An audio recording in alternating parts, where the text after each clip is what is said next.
Welcome to Week 12 Review, NAO Show. We're your hosts with the most, Marky Mark, Michael, and me. How are y'all doing?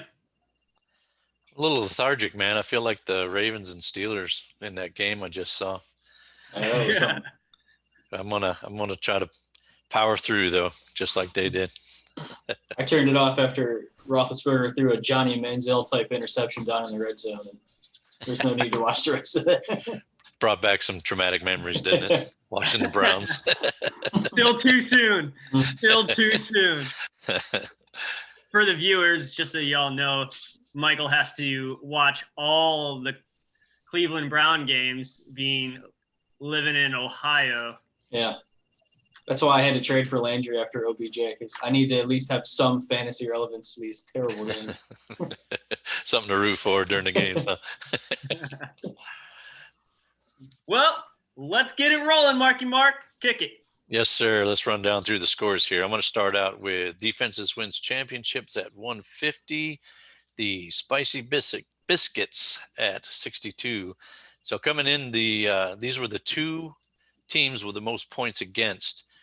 In Josh's case, he's kind of the Miyagi King at this point, but in Aaron's case, he's overcome quite a bit. He's second. He's only a few points better than Josh in points against, but he's kind of hanging in there. So, Sean, what can you tell me about your buddy Aaron this week and that nice win that he got? Well, I'm going to take my expert analysis and let y'all know a little secret. Did you do your air quotes expert analysis? Expert analysis, and let y'all know a little thing about a guy named Hill, Taysom Hill. You might want to fucking cover him. Sorry, I cussed. I apologize. Taysom Hill. What are we talking about here? Sorry. Wrong matchup? Yes. Fired up about it. Yeah. So Tyreek Hill. I apologize. Okay, there you go. Yeah. Expert, all right? You wasted our weekly F-bomb. I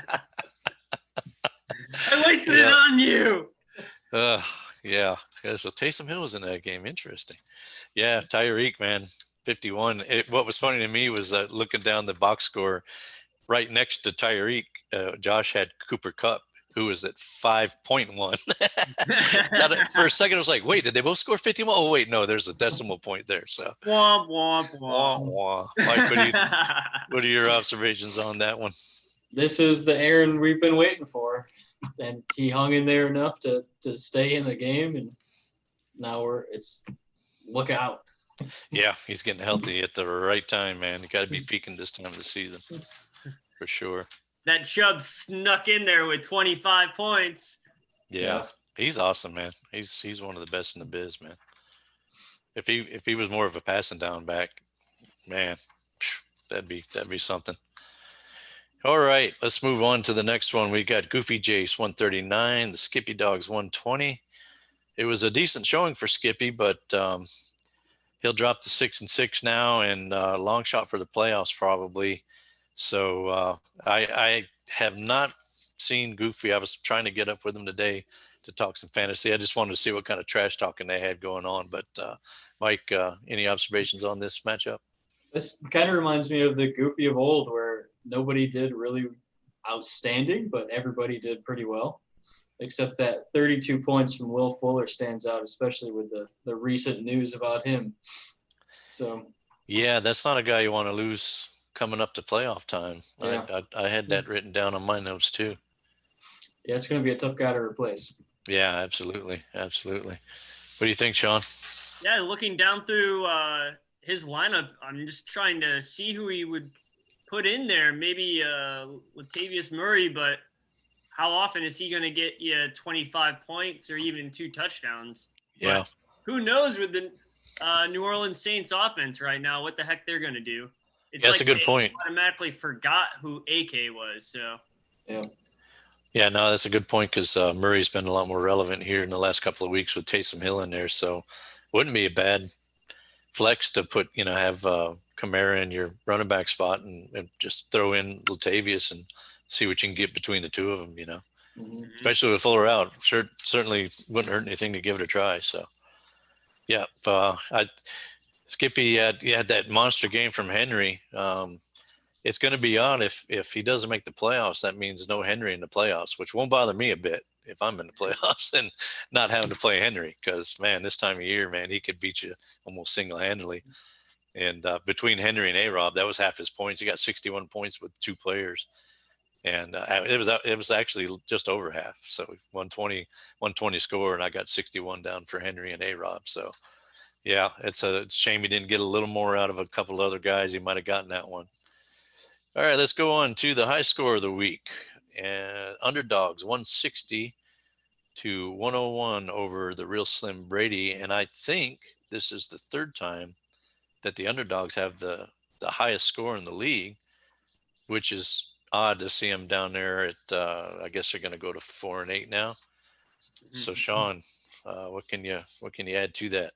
Well, if we gave out awards for the most improved team, I guess the underdogs would probably be right there. I mean, at the beginning of the year, they were rough, but now they're putting up some solid points. Yeah.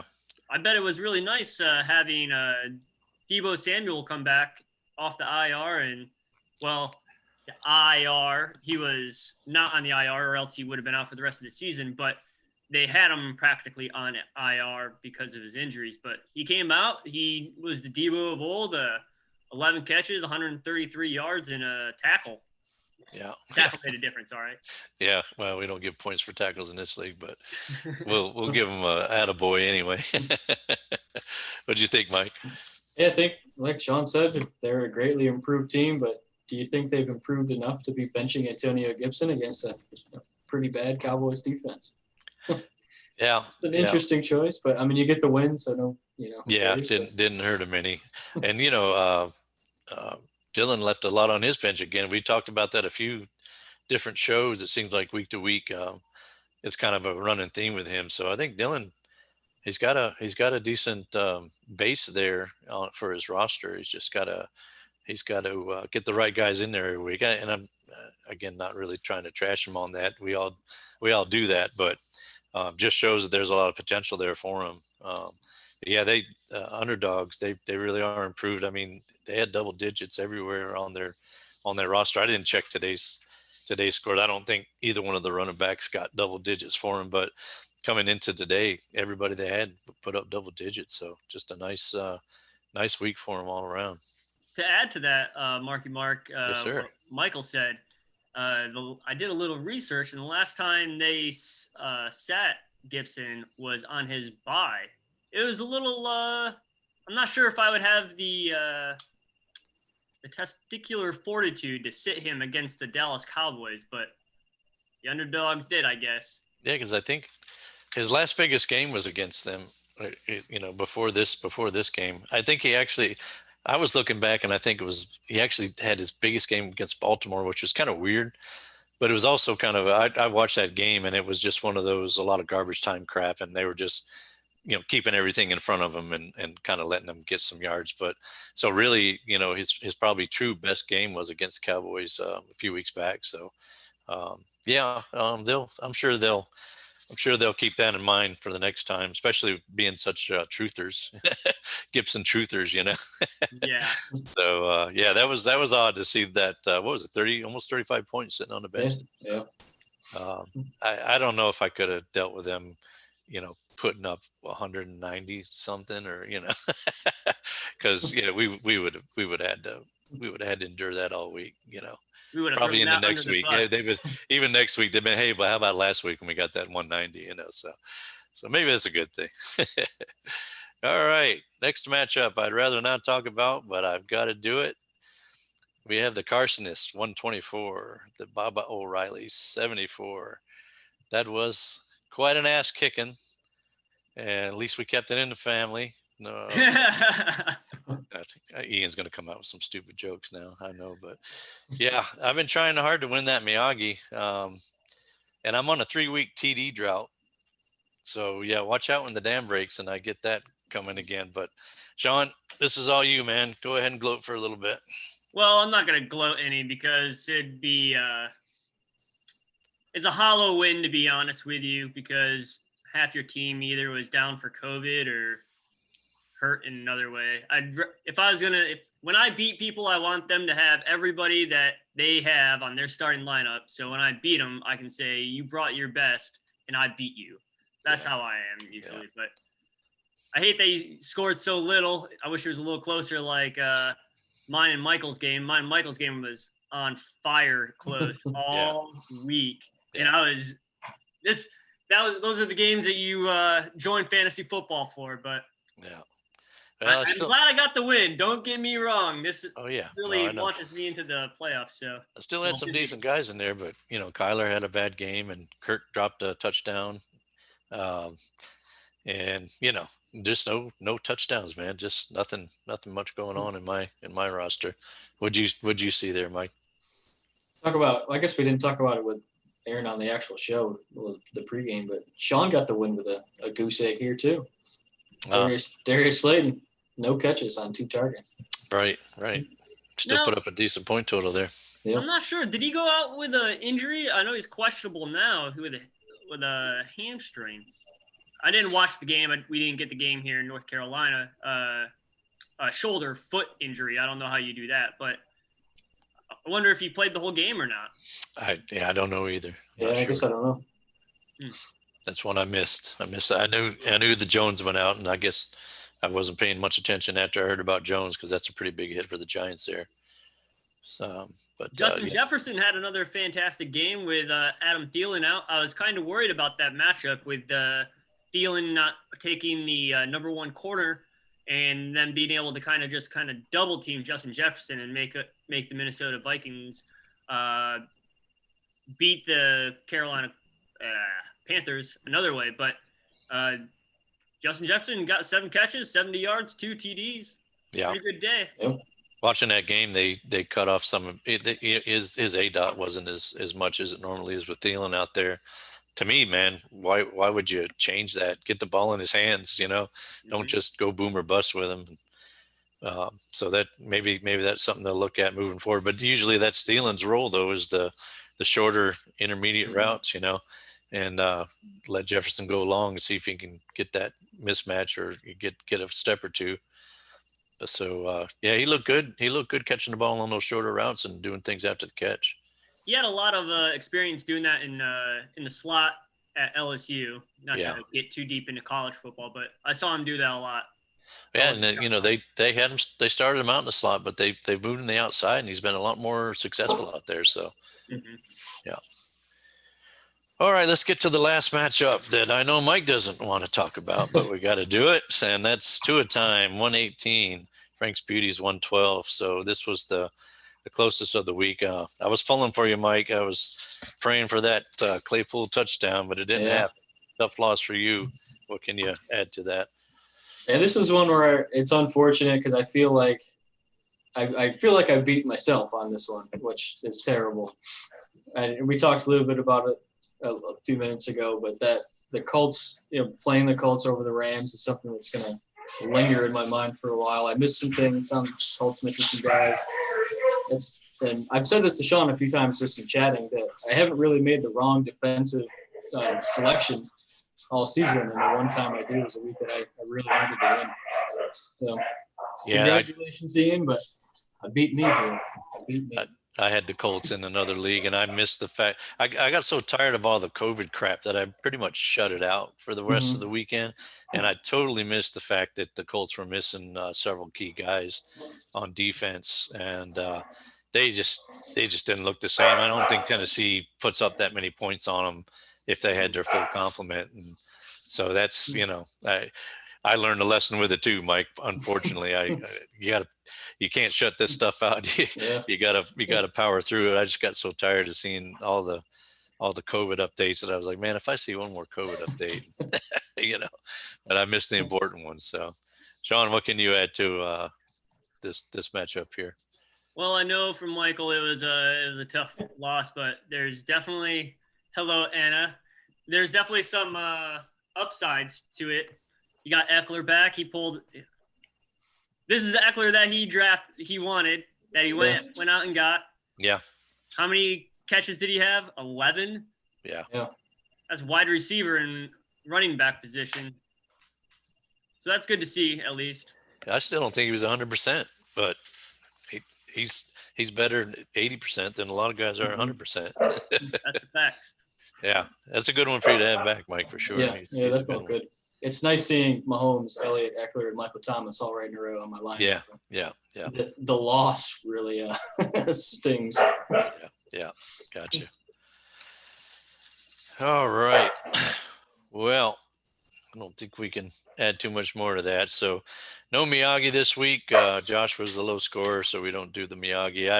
I just did want to point out that Josh is the lowest points for and the most points against. I think he was like that earlier in the season, and it shifted away for a little bit, but he's right back there. And with the 150 that Aaron put up against him, I think he's going to be the lowest scorer and the highest points against in the league, which I don't know if I've ever seen that. It's usually mixed around a little better than that, spread around a little better than that. So yeah, he is definitely had a bad luck year.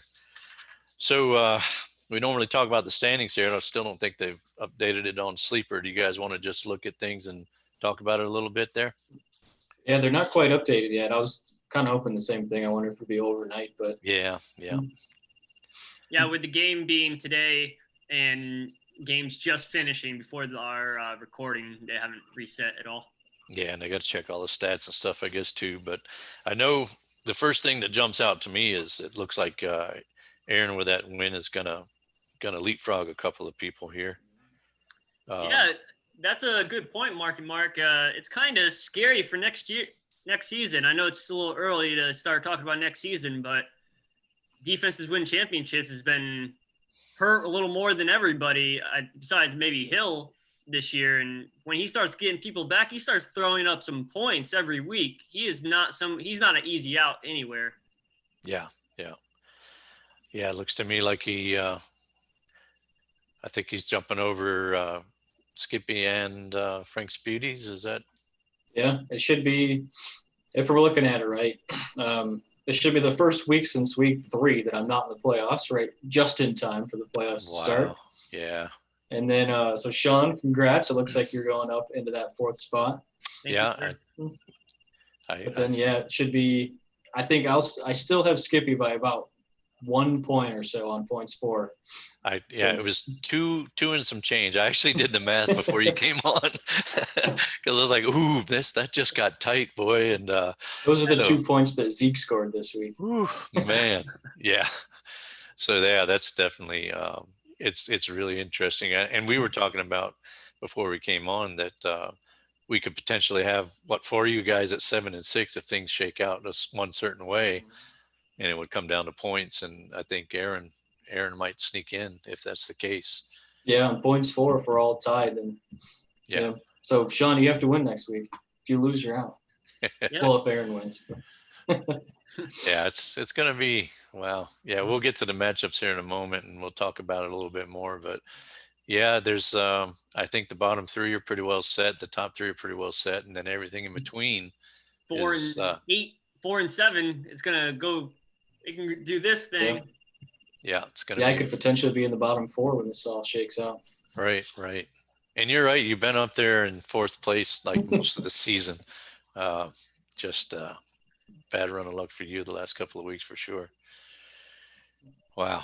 Well, yeah, it'd be interesting to look at them tomorrow for real. But that's kind of what they look like. Oh wait, did they update it? Looks like they updated it. You guys seen that? Let me I'll see. refresh. Yeah, because Sean's in 4th place, which he wasn't before. Oh yeah. Yep. Yeah, Aaron's up in 5th now. And then Mike, 2 and change. Live updates.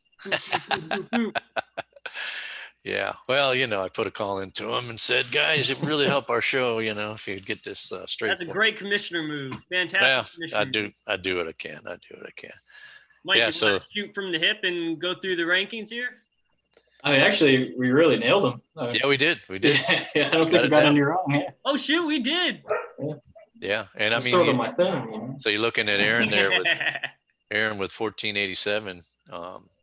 He's well above the next closest, which would be Mike. It looks like at 1391. Yeah. So yeah, I don't know that you make that up in a week unless something crazy happens. So yeah, it's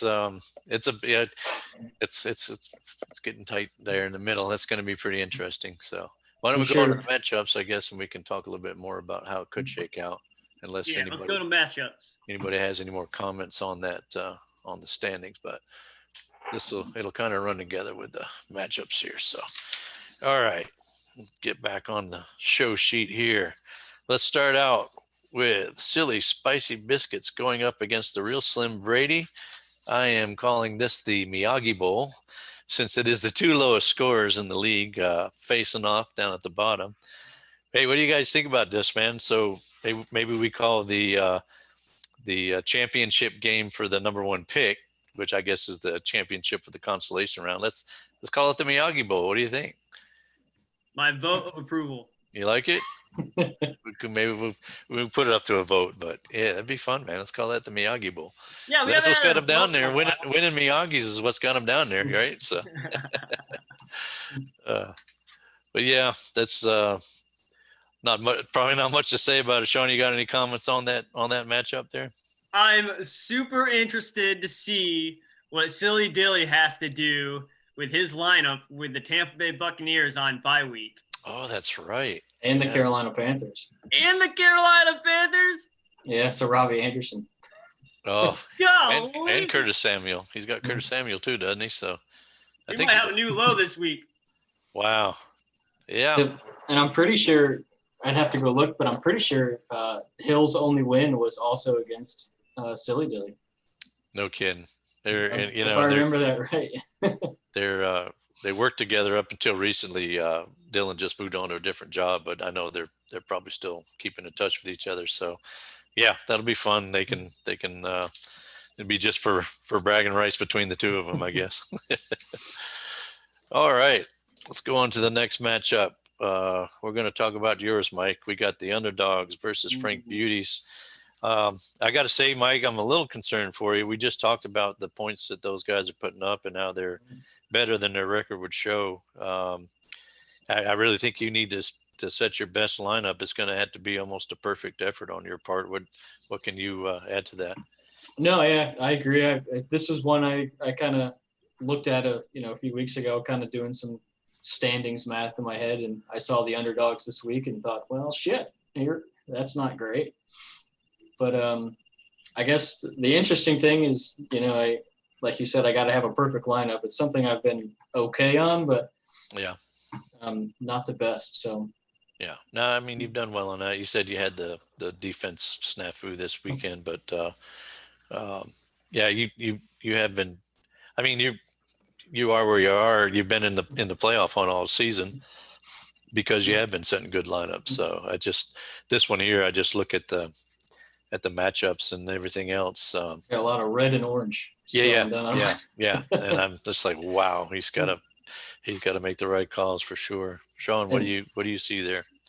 I think this is going to be like you said, Mike, that you're going to have to set up your best lineup. But I'm interested to see how Jarvis Landry and Ingram do after having good weeks.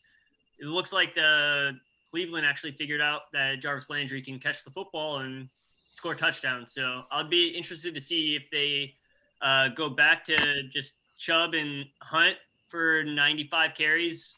But yeah, you're going to need a little bit of help. And I think Jarvis Landry and Ingram have the best matchups for you. I've been puzzled about Landry because he had a good rapport with Baker historically, Mm-hmm. Well, the last 2 weeks they played in Cleveland and it was snowing and raining and yeah. So I didn't want to get too down on him. And then right. But so last week was nice to see. I thought you made a good move trading for him because to me he's the flex guy that he's not the set it and forget it at the receiver position, but he's kind of a set it and forget it in the flex position because you can normally count on 6, 7, 8 targets and he's going to get most of those and make something out of it. And even if he doesn't score a touchdown, he could get you double digits just with what he does in yardage and catches. So And you're right. That weather was abysmal for 2 out of 3 weeks there. And I dealt with it too with some of my, Yeah. I had people playing there, well, not for Cleveland, but for the other teams. And like, damn, man, what a mess that is, doggone gale force winds and everything going on there. So, well, I wish you luck. The underdogs are, they're out of the playoff hunt. They're guaranteed the bottom four. Even if they win out, get this second win in a row, they're gonna be in the bottom four no matter what. So it's certainly means a lot more to you. Of course, it means something to them. They get to play for the top draft pick, but I'm sure everybody would rather be playing for the playoffs. So It was their first win this year too. They What's were that? they were 0-3 or 0-4, and Sean kept picking them, but then their first win was against me way back. Was against you, and we kind of forgot to pick them for a couple of weeks, and they went on a run. And now here they are. Yeah. I got them Looking again. at their draft picks, they're going to benefit from both Frank's Beauties and themselves being in the bottom four. They have number 1 picks for both of you. Yeah. Evan mentioned that to me, that if Mike completes the fall to the bottom four, then they're sitting pretty with that. So let's not let that happen, Mike. All right. Yeah, let's not set that line up. No. Sean, do you got a prediction for this matchup? I've got the underdogs by 40. Okay, you heard it here first. Underdogs to win. Okay. All right. Well, let's go on to the next one here. We're going to talk about yours, Sean. We got the Carsonists going up against Skippy Dogs. Winner stays alive, and the loser is definitely out. I did the math, and I think that's the case in this one. What do you think, Sean? Well, I love that I own my own destiny, and I have a lot of green in my matchups, just so y'all know. But with every green, I have a big old Q right next to my guys. So this might get a little hairy right around Friday, Saturday, Let's hope. I'm definitely going to be rooting for this Cleveland defense this week, too.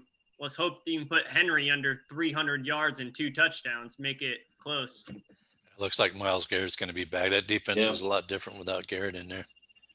They really need him to disrupt things up front. So it looks like he's on track to get back in there, so that should help.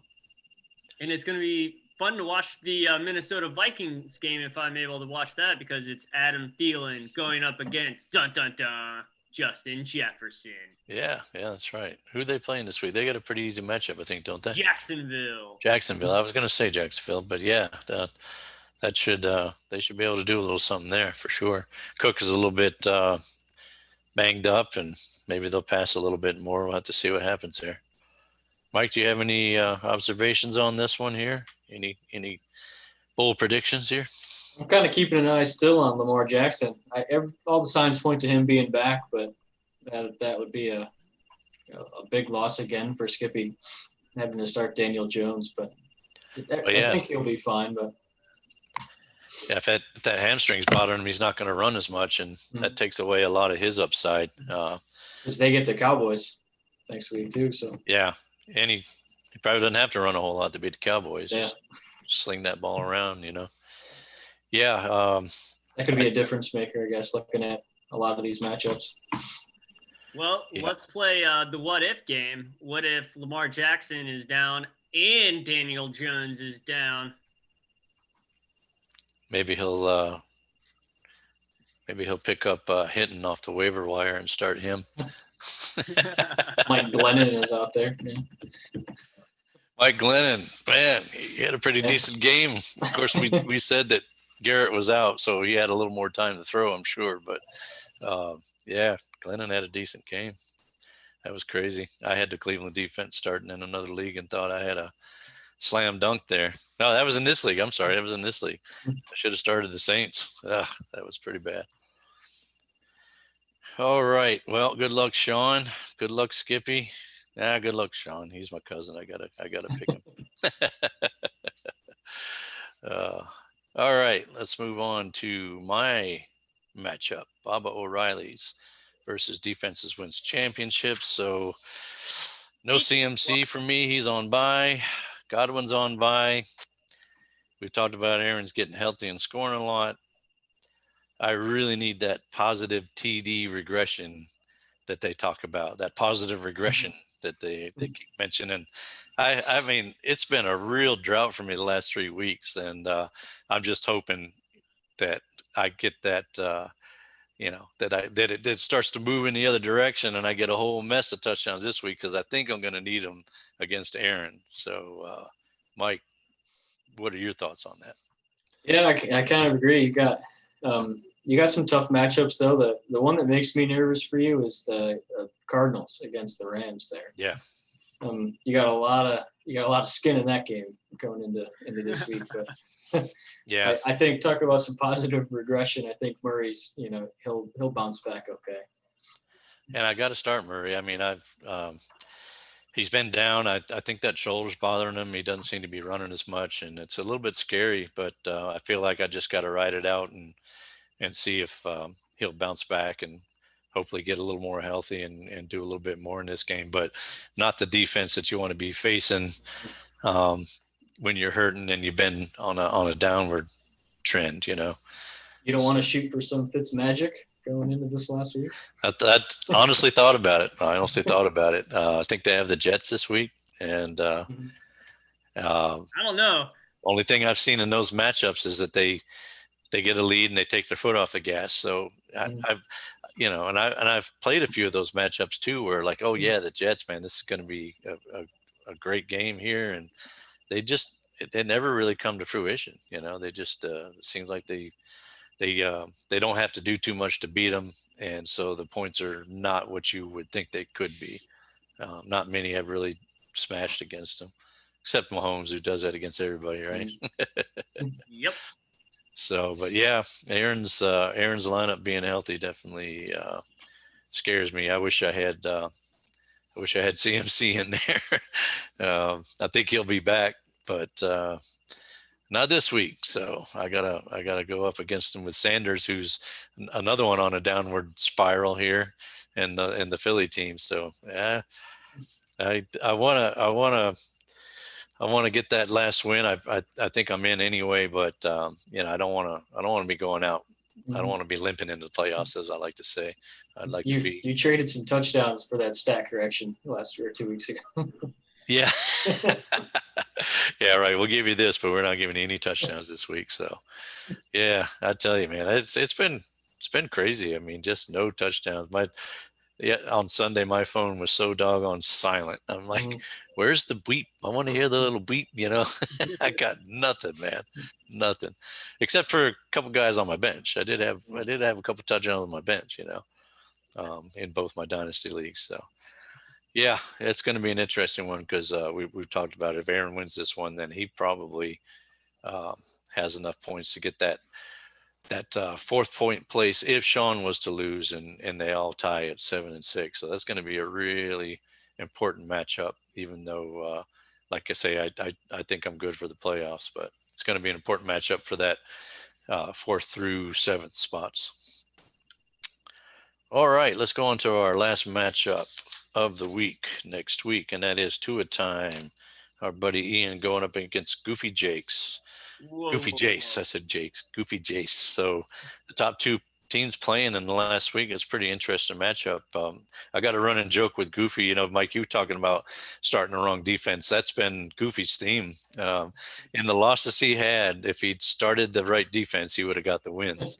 He could be undefeated. He may have one loss at this point if he had started the right defense. So we've been having a good time joking about that. But this week he needs to pick the right defense, and the winner's going to be the top seed.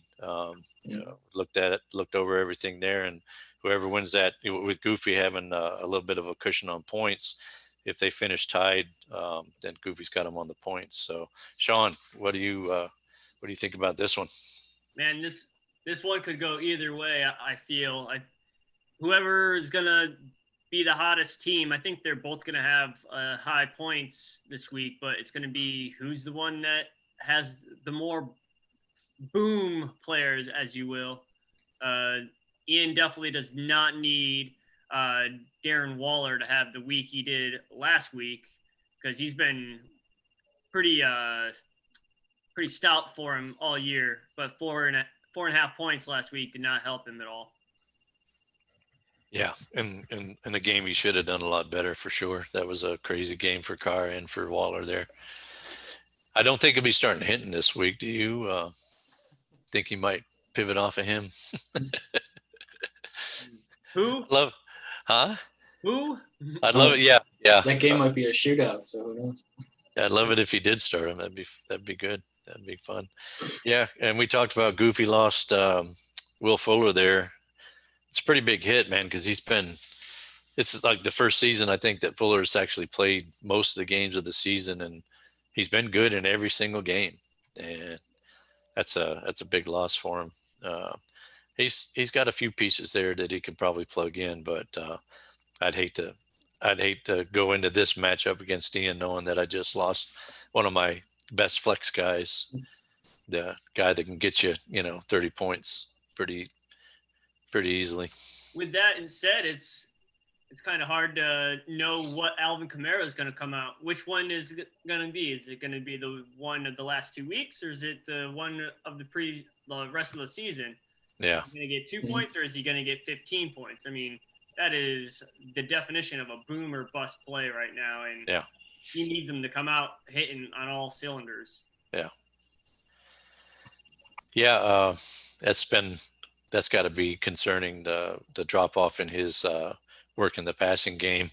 I would guess that these guys got to know that too. Payton's not stupid, He's got to figure out a way to get him more involved. The problem is that Hill, he's quicker to pull the ball down and run, where Breeze wasn't running; he was looking for Kamara.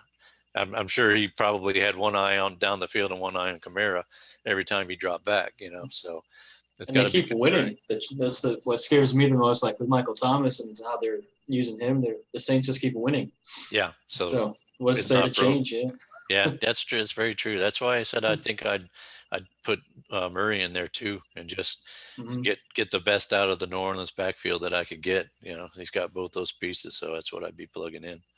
Definitely, that'd be the guy that I would put in there probably for Fuller. So it's going to be interesting. I'm looking forward to these matchups this week. It's nice that it's coming down to the last week, and there's a lot of important games. So this has been a great league, and it's right down to the wire and makes it a lot of fun. Well, that's our show on week 12 in review. Come back next week when we figure out how 13 shook up. Just one last thing. Ian, you suck!